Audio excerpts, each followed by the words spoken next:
Good morning guys. Tara luto tayo ng ukoy.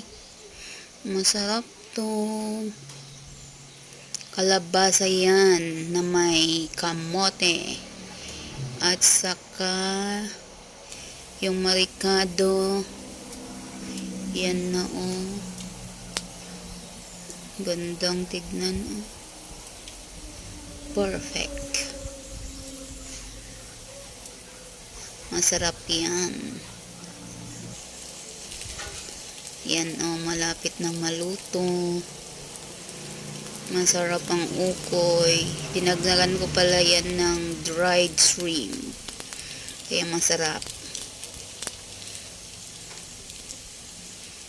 Ayan na, malapit na maluto.